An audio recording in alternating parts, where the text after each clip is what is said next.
only the two of us. I'm surprised that Julie's not here. Well, maybe they're just a little late. If not, we'll have a very personal program.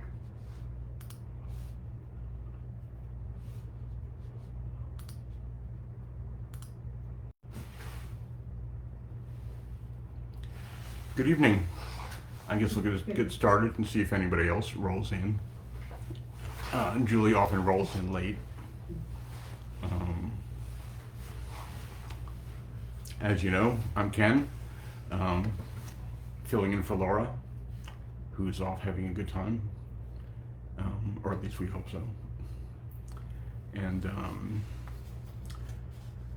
I thought tonight I would talk about impermanence, because it really is maybe the core principle of the Dharma, of what Buddha taught. And I just got back from a 9-day silent meditation retreat, and a lot of the Dharma talks had to do with mindfulness and impermanence, since everything is changing all the time. And that may be the essence of what Buddha taught us. And I apologize for forgetting to turn off the waiting room. I usually remember to do that before these things start, but it is what it is. So, why don't we sit? You can start off by finding a comfortable place, a comfortable position. When we assume a meditation posture, we're bringing some intentionality to the moment. When we assume a meditation posture, we're signaling our mind and our body that we are entering into something other than what came just before it. That we have some intention to be present with whatever we're doing. So a good meditation posture is one in which you can be alert and relaxed at the same time. There are various postures, sitting, which most of us are doing, most of us do now. Some people on Facebook who I can't see may be using the other postures. You can be walking. You can be lying down. The general suggestion, if you're using a lying down meditation posture, is to keep one arm at 90 degrees and this part on the floor or the mat or wherever. That way, if you fall asleep, your hand will come down and wake you up. And I would be lying to you if I told you I never fell asleep during meditation. In fact, one of my deepest, darkest fears is I don't want to be the guy snoring in the meditation hall, and we have all heard that person. So, why don't we begin by finding a comfortable place, a comfortable position,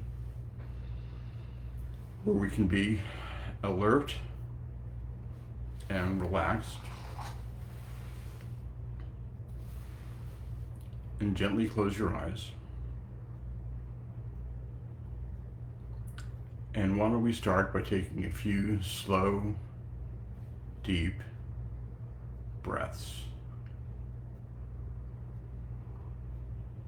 just to get connected, help us feel connected to the body.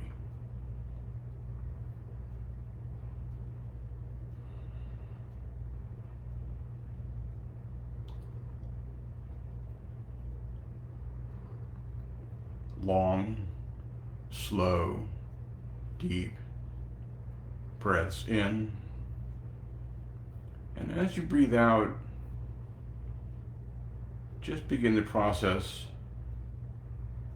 of settling, relaxing, softening.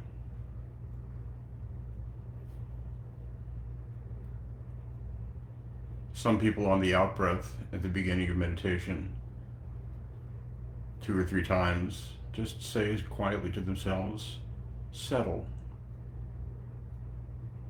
Your mind, your body, and your psyche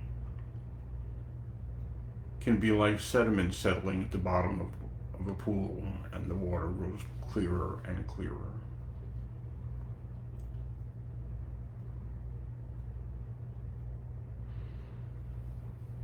Long, slow, deep breath in. And as you breathe out, just relax the muscles in your face to the degree you can.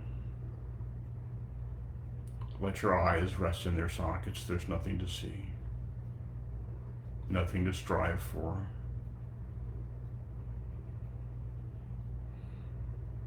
Relax your jaw.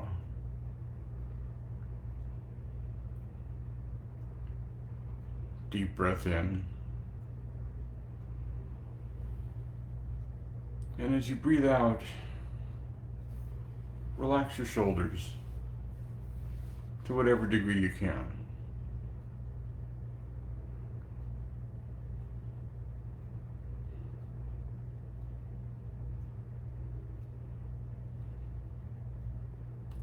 And letting your breathing return to normal.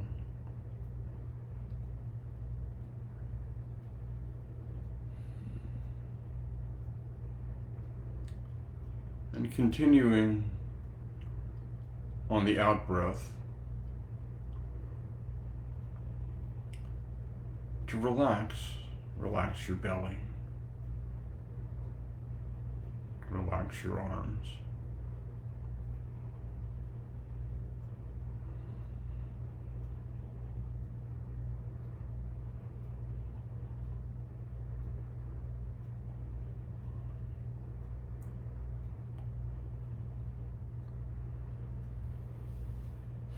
Receiving the in-breath. And as you breathe out, just letting your body soften and relax. If you notice any areas of tension, if you can soften there, that's good. If you can't, that's okay too. But just notice it. Bring an attitude of tenderness to those places in your body that may be a little tight. The intention to let that tension drift away if it does. There's nothing to hold.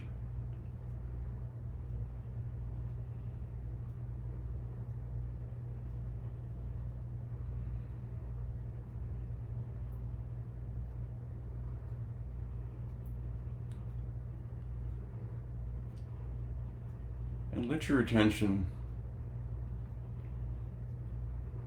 come to the touch points, the sensations on your hands as they're resting in your lap.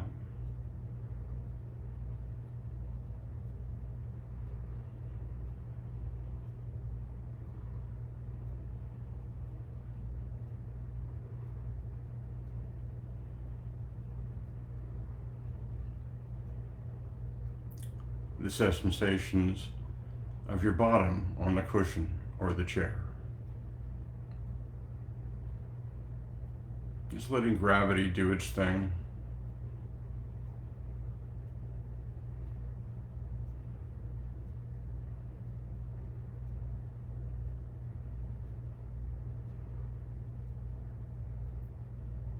Maybe noticing the sensations of the ambient temperature in the room.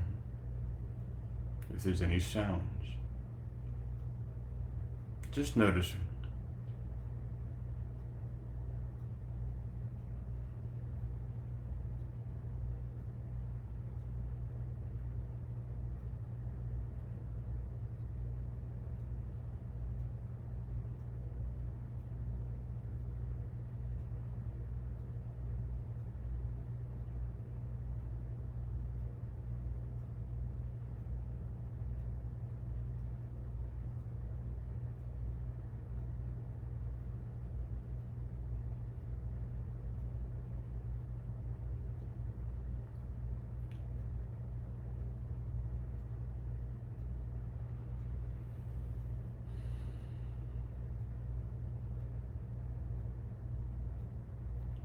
And now let your attention come to your breathing.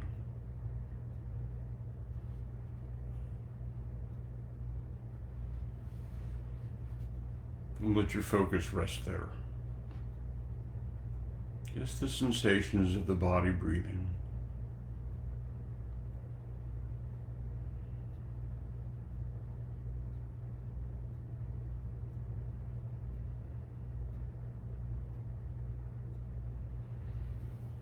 Some people do this by focusing on the sensations of the air moving in and out of your nose.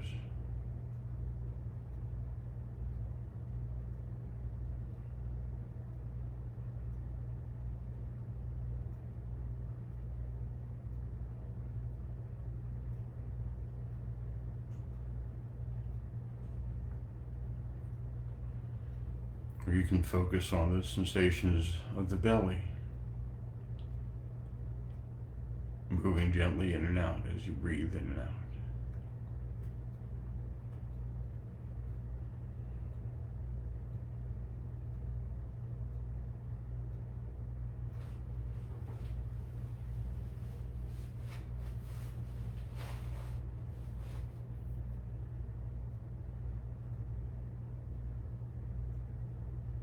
Or just on the overall sensations of the body breathing in and out,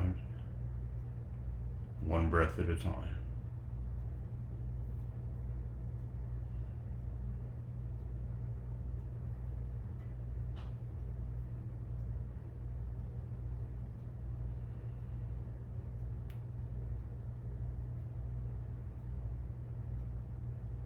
Noticing the bottom of the out breath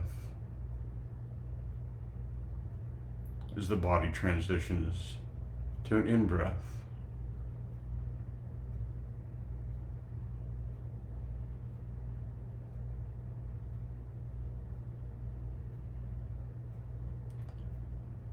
And letting your attention ride the in breath to the very top.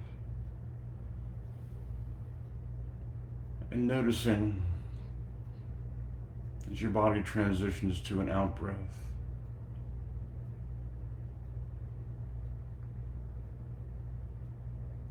And to whatever degree you can, just let your attention follow the breath.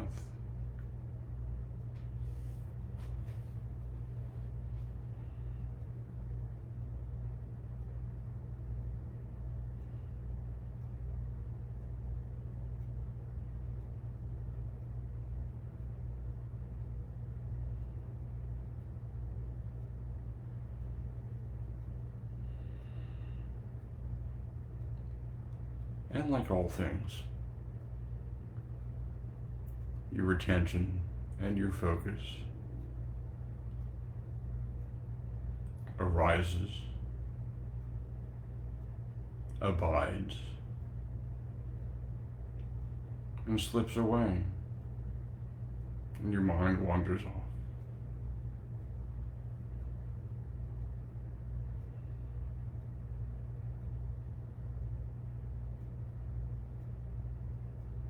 And when you notice,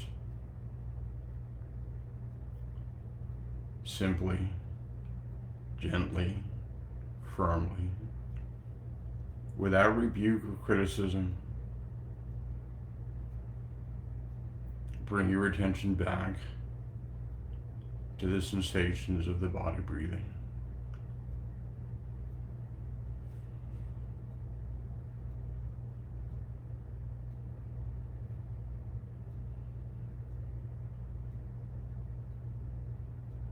Again and again.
breathing in,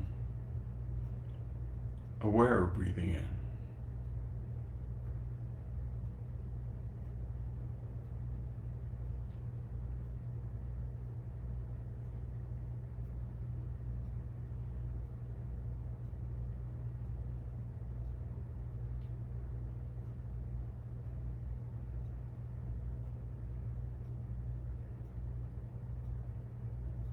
Breathing out.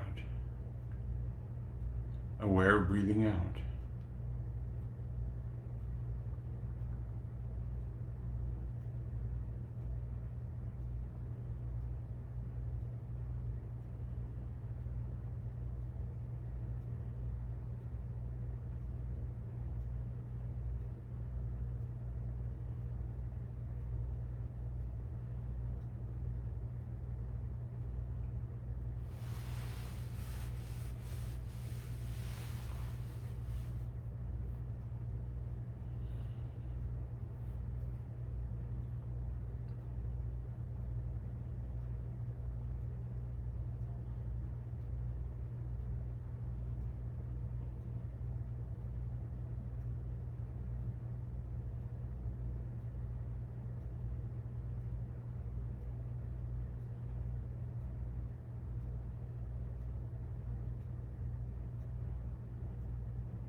thoughts arise,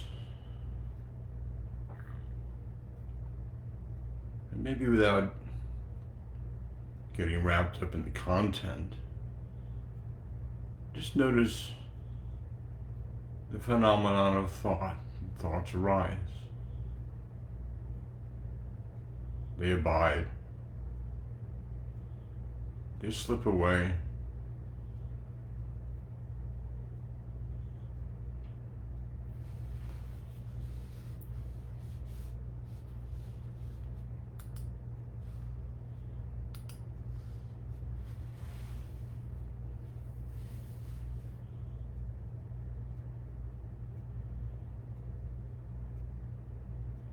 The mind drifts away because focus is impermanent.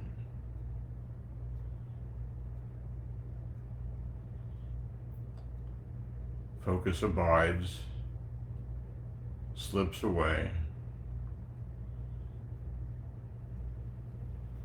And when you notice you're thinking,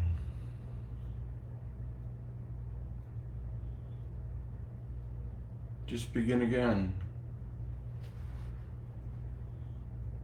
With your focus on the breath, on the sensations of the body breathing, here and now.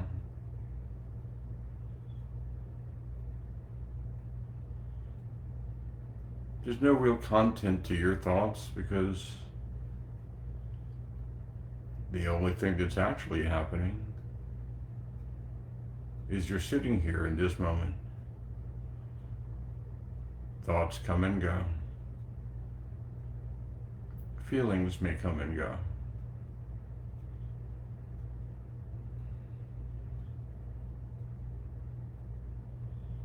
Focus may come and go.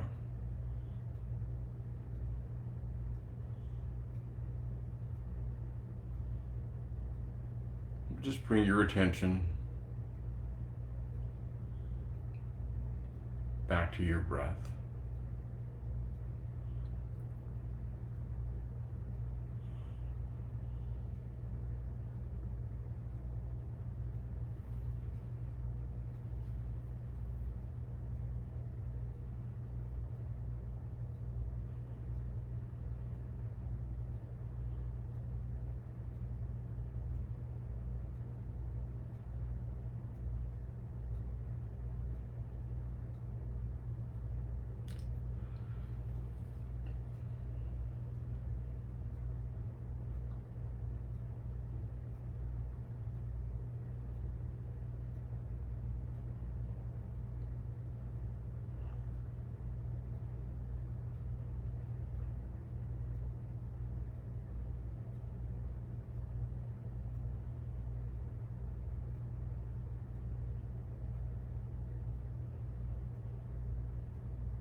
And as we come to the end of this sitting,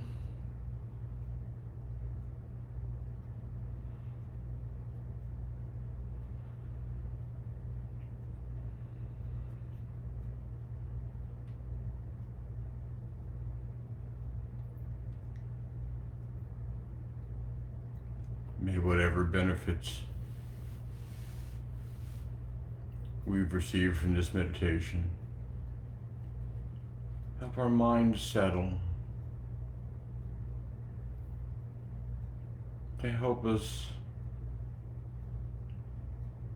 view the world through the eyes of kindness and compassion.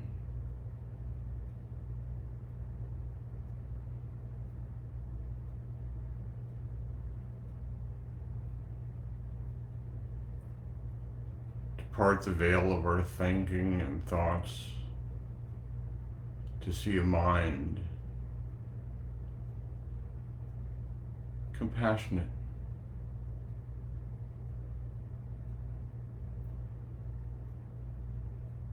to help us radiate kindness,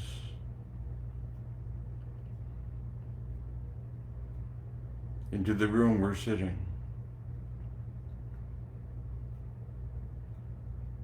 into the household,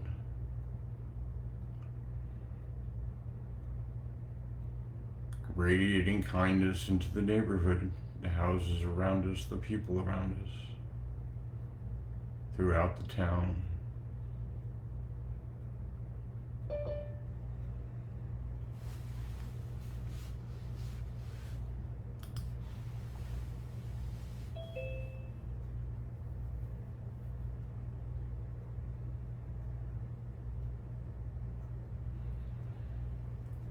May the benefits of this practice be of benefit to all beings everywhere. May all beings be happy. May all beings be well. May all beings be safe. May all beings be at ease and at peace.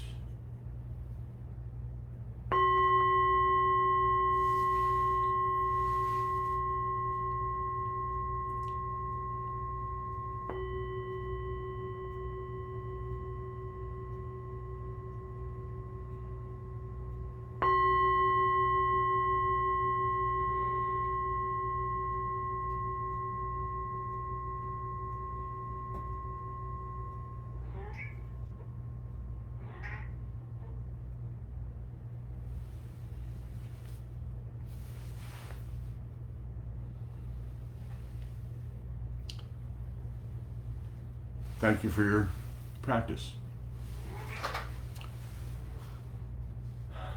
As I said earlier, the topic tonight is impermanence. And I've had a lot of experience with that recently. Or at least I've been aware of my experience with that recently. We're experiencing impermanence all the time. Most of us, I think, don't really notice. I went on a meditation retreat for 9 days. Got back this morning. Had plans. Planned to get on a plane yesterday afternoon in Boston, make a connection in Philadelphia, fly home last night. That was impermanent. My flight got delayed. Missed my connection in Philadelphia. Had to get a hotel room. The plan would go to the airport, get on the plane at 7 o'clock, fly home, be home by 11. We're on the plane, and we're on the plane, and we're on the plane. And then the pilot says there's some sort of technical issue, and we're off the plane. Standing around at the gate. And people had various reactions to this. Some people were like really upset. Some people were very mellow. I took it as an opportunity to notice everything shifts all the time. including the mechanical capabilities of the plane that we were sitting on, the gate we were going to leave from, the mood of the people around me, my mood.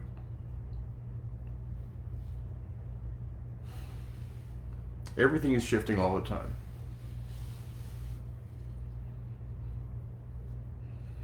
I was sitting outside the retreat center, and I really got a picture of all phenomenon arise, abide, and pass away. It's very quiet out there in the middle of nowhere on this country road. You hear nothing really. In the distance, I hear a car. And the sound arises, abides, louder, passes away to nothing. Everything, every material thing does that, including the in me. When Buddha awakened, at first he wasn't sure how to explain this. And ended up seeking out 5 ascetic monks he had practiced with before to explain what he had learned. And the first thing he explained was what became the first noble truth, the truth of dukkha. Life includes suffering. Suffering is a very loose translation of dukkha. It's been popular for a long time. This means dissatisfaction, grief. My favorite one, at least for now, and that'll change because everything does. The literal definition of dukkha I heard is the wheel is loose on the cart. And then he identified the cause of suffering. The second noble truth, there is a cause to suffering. And that is clinging, grasping. What are we clinging and grasping to that is causing suffering? We're clinging and grasping to impermanent objects like they are permanent. And when they slip away, we're dissatisfied. We're experiencing a joyful event, and we want more of that. Grasp on, cling on. And then it's over, and now we're sad. Everything comes and goes. Suzuki Roshi, the founder of the San Francisco Zen Center, was once asked, "What is the essence of the teaching?" And he says, "Everything changes. It's that simple." And we know this rationally. The weather changes day to day. The seasons change, unless you live in California, where I used to live. Also impermanent. People come and go from our lives. People are born, people die, our moods change. How many times today did your mood change? Did your perspective change? Everything is in flux. The great sage, Joni Mitchell, wrote in one of her songs, "Everything comes and goes, marked by lovers and styles of clothes.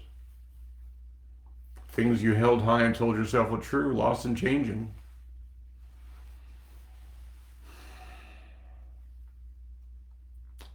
I had a private practice office in Roseville, California. There was a gas station. A few days later, it was gone, and then it was a Chili's restaurant. Everything changes.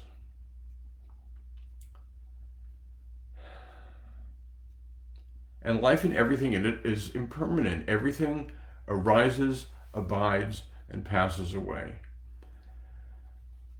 Yet it seems impermanence is difficult to accept for a lot of people. We walk around this world with this illusion of predictability. I was out on a motorcycle ride with a bunch of bikers, having a really good time. We were going to ride like an hour or so and out to this little cafe right on the water. It was a beautiful day.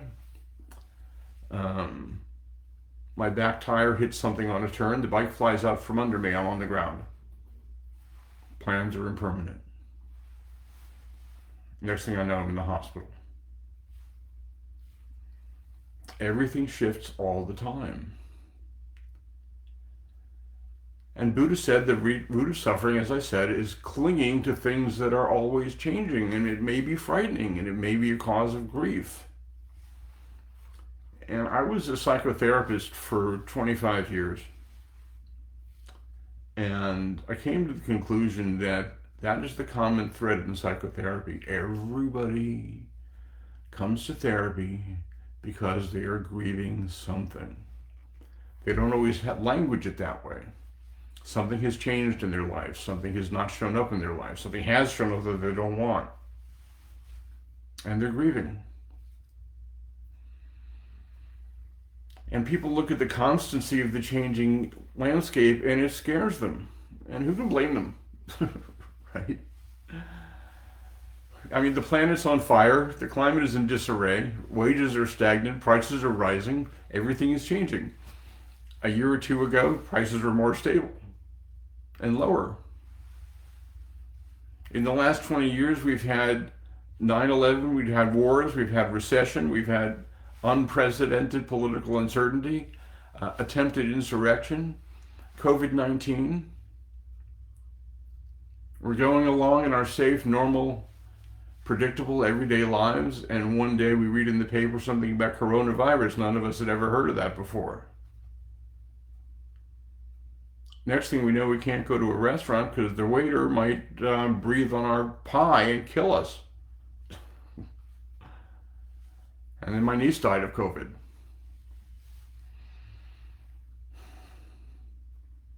Eight months ago, the price of gas around here was about $2.78. Now it's $3.99. Driving the back roads of Massachusetts on the way to the retreat center, it's about $4.20. So we try to have some sense of control through usually more stuff that comforts us. I collect records. More work, more play, more meditation, more things, just more and more and more. And when it doesn't work, we go to self-blame or shame or numbness. Some people go to addiction. For some people, it's depression and anxiety. Nobody chooses that. But what if, just what if, we embrace the impermanence of it all and accept from the beginning everything is in a state of flux all the time? And yeah, it's uncomfortable. But that too is impermanent.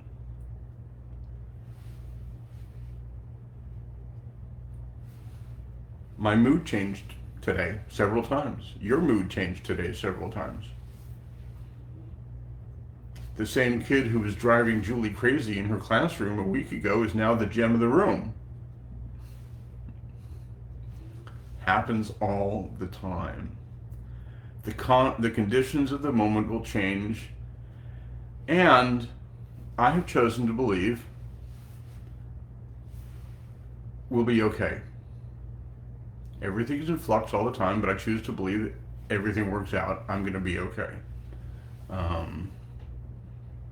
That's my version of optimism. I'm going to be okay.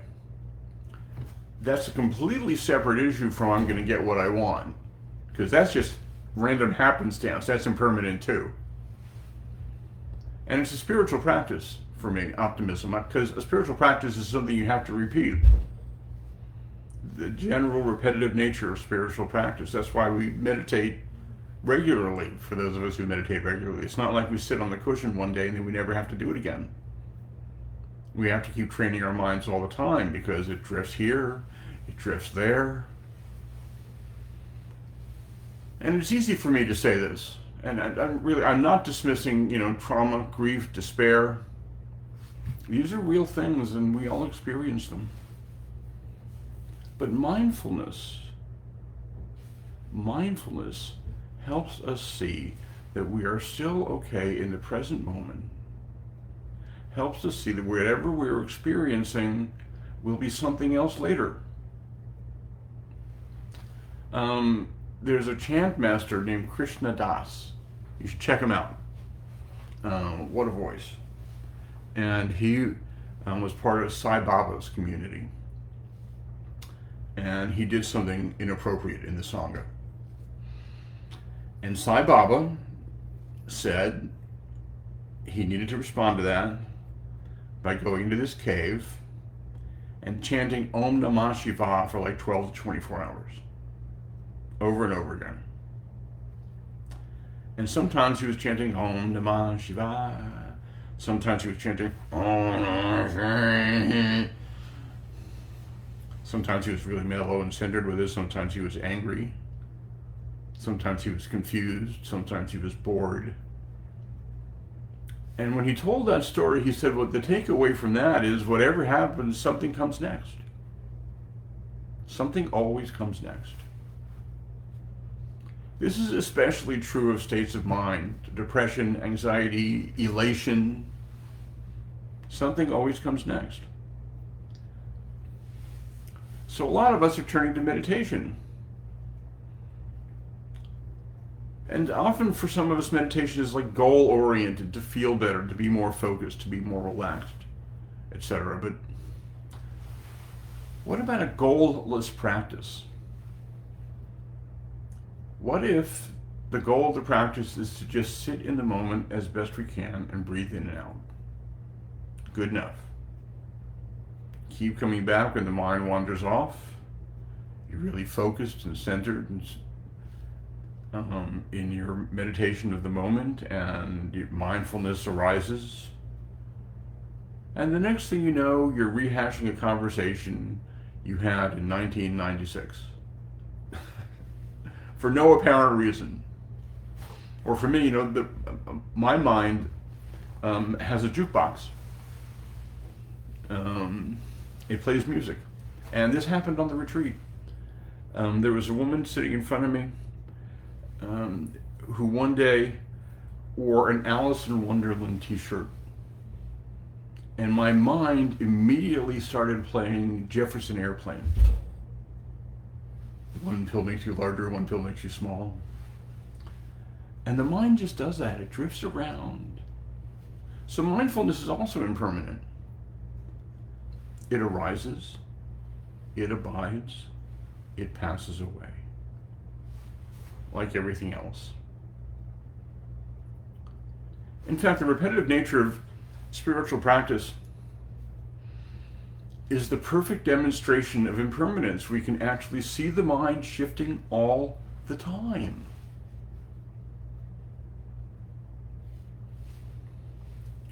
I'm sitting here and I hear the cat. And my mind says, I hope she's not destroying something. Right? I have learned that if the cat gets locked in here while I'm meditating and is like pawing at the door, I have to get up and let her out, otherwise there will be a little surprise for me. So even my meditations are impermanent sometimes. And it's challenging because the mind wants to cling to things and then it wants to cling to something else.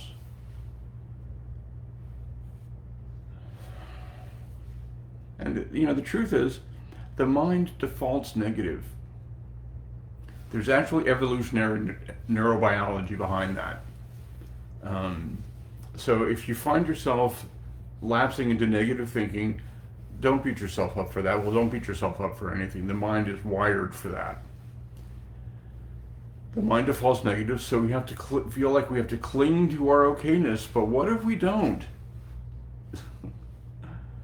What if we just let our moods come and go? What if we just let our thoughts come and go? That doesn't mean we don't have to sometimes be focused on whatever it is we're doing. Pema Chodron, in her book When Things Fall Apart, wrote, to be fully alive, fully human, and completely awake is to be continually thrown out of the nest.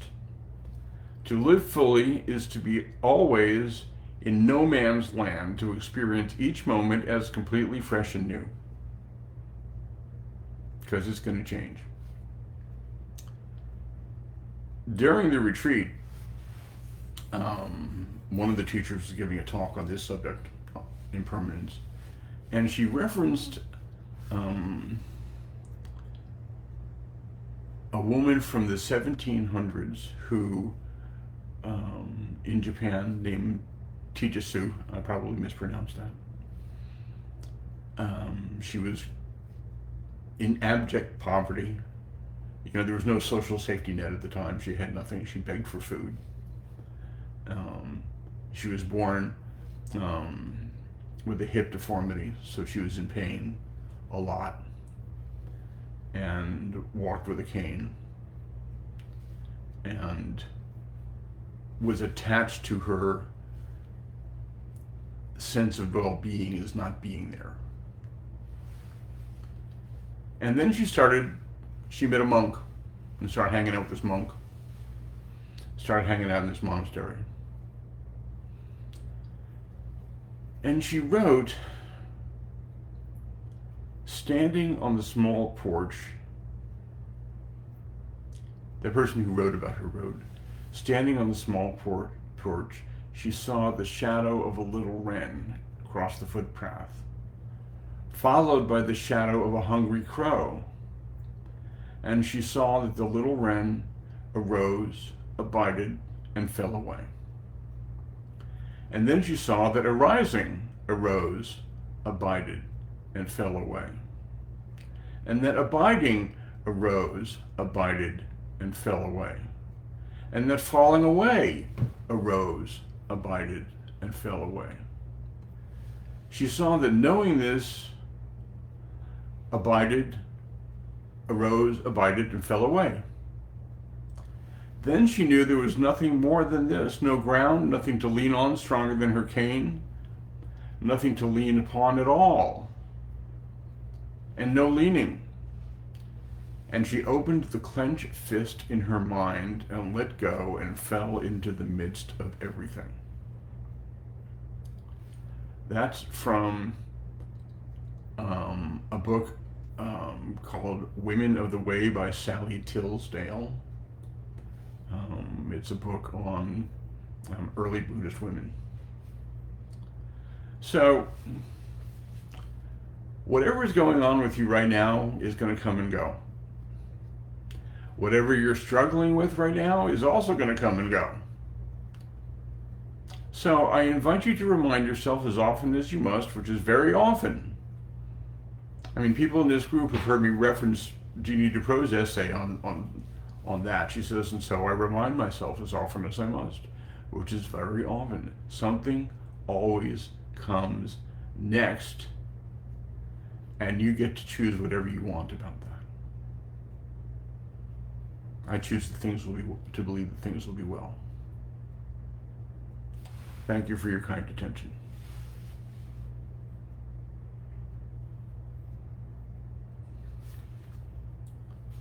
Thoughts? Comments? Ken, go back to being a cab driver. That was impermanent. That was a cool gig. People, I pull up somewhere, someone gets in my cab, they abide, they go away.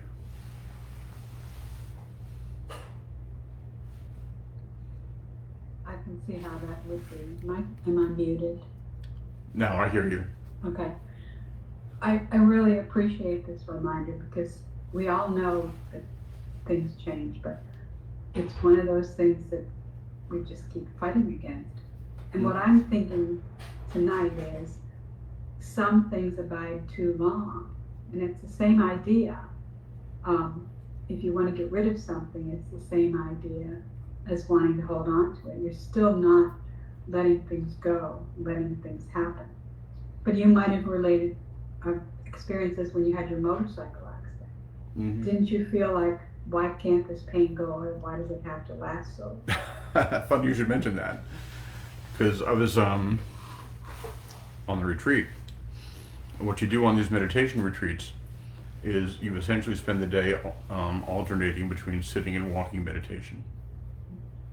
And midway through the second day, um, the lower left part of my lat and my back decided to remind me that it really did not appreciate being slammed into the pavement. Hmm. And I had a lot of pain arise. And practicing with pain is really difficult. And the general instruction with that is to just breathe into it, which is hard, and focus on noticing, what is it? Is it pulling? Is it pushing? Is it sharp? Is it dull? Where is it? Does it move? Because it has all these different characteristics, and then it fades eventually. That's a difficult practice. Definitely. And it resolved in a couple of days. It's very difficult to relax into your body when you're in pain. Mhm. But it came and went. The whole retreat came and went. Some of you saw me here during the weeks when I was wearing a cervical collar. That came and went. When I got the collar off, I could only move my head about this much. Not even. And now, I'm okay. And something will come next. Something always does. Yeah, I like that. Were you at the meditation center that Sharon Salzberg and Jack Cornfield started? Jack is based in California at Spirit Rock. Sharon Salzberg and Joseph Goldstein are based where I was in Barre, Okay. Massachusetts. Great. And there was a lot of talk about a really well-known meditation teacher named Stephen Armstrong. Stephen died last year. It was a big deal. And he didn't mentor me specifically, but I was fortunate enough to do a couple of retreats with him. Some of the leaders of the retreat were his students. Steve came. He abided. He passed away. As with all things. Julie had a career before teaching. That came, that abided, it slipped away. Everything comes and goes.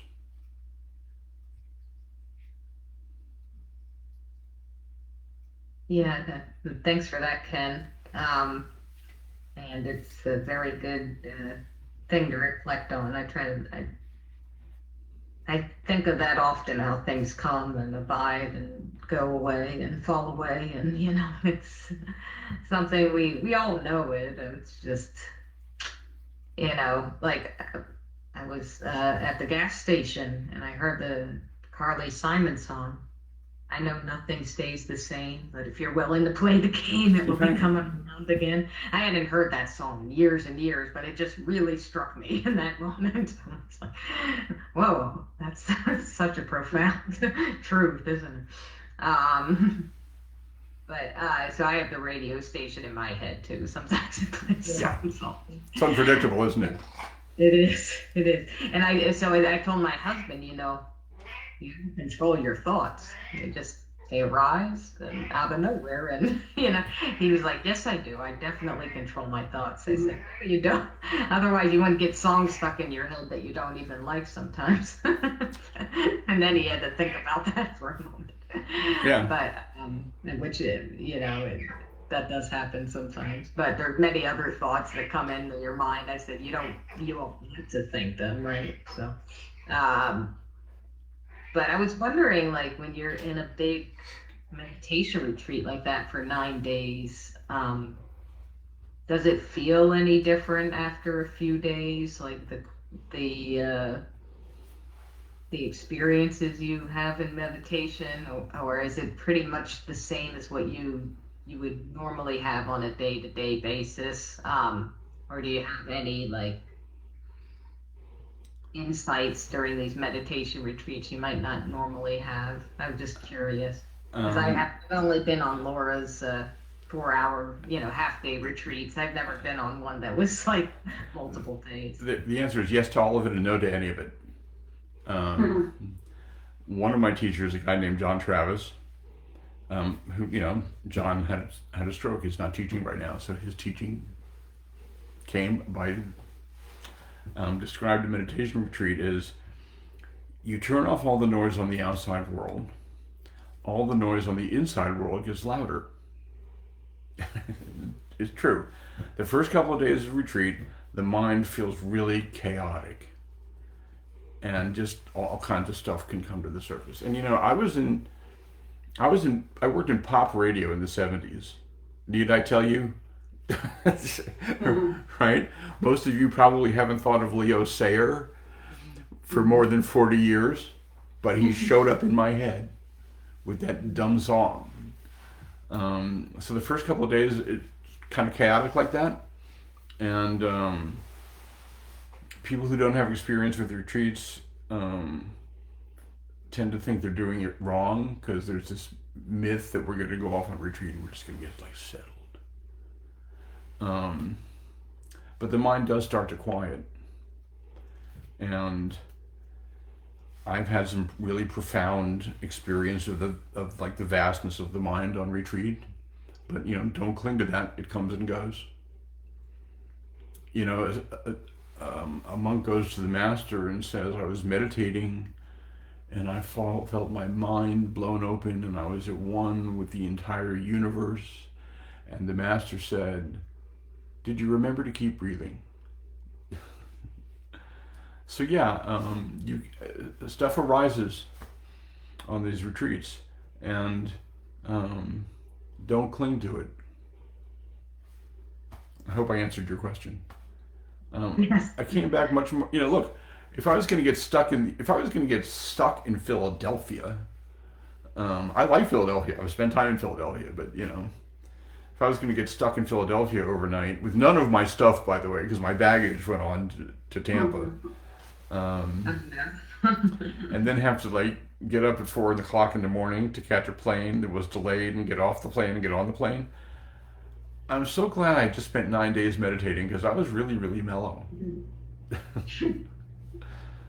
Hey, Philly's not such a bad place to be. No, it's not. But to me, it was the hotel room in the airport. Yeah. So, you visit some really interesting states of mind on retreat. And Well, I know you say you just keep breathing, but it's weird. Sometimes I find that when my breathing slows down a lot, almost to the point of stopping, that's when I really start to have the mind quiets a lot more. It's not that I'm trying to slow down my breath; it just kind of happens that way. Well, as your body gets more relaxed, your breathing slows. And on retreat, everything starts to wind down, unless you're in pain for 2 days, in which case my whole body was really tense. No. But that came and went. And, the way I've come to look at it from those experiences I've had, the mind, the radio station, the chatterbox, is like a veil. And when it settles, it kind of parts, and we can see more of the rest of the mind. And I've had this experience of seeing the vast, luminous mind. And then I came back to my regular life. And I don't want to cling to that, and I don't want to chase it. Joseph Goldstein wrote about having a really profound meditative experience and chasing it for 3 years. These things come and go.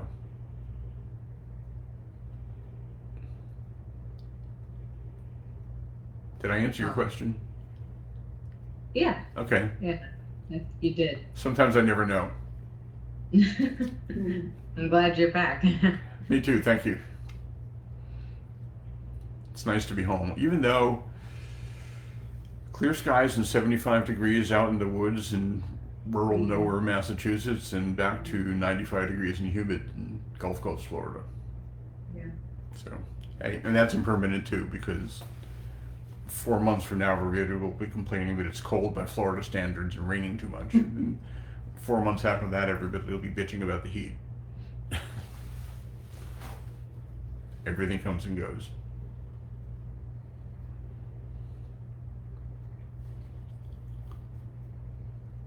So I guess that's it. unless anybody has anything else. Just thank you. That was great. Thank you. Thank you. Yes, thank you, Ken. Thank you for your kind attention. I'm assuming Laura will be back next week, although all things are impermanent. You know, I did have an experience a few months ago, probably 6 months ago. I was at the gym, and it was like I was wrapping up at like 5 o'clock in the afternoon, and Laura texted me and said, "Can you do the group tonight?" So, and I just showed up and winged it. You know, so you never know. Yeah. So. There may be another Foo Fighters concert or something. Yeah, you never know. The Foo Fighters are a lot of fun, you know. I'd pay for that. So, thanks, guys. Good to see y'all. Thank you. Thank you. Bye.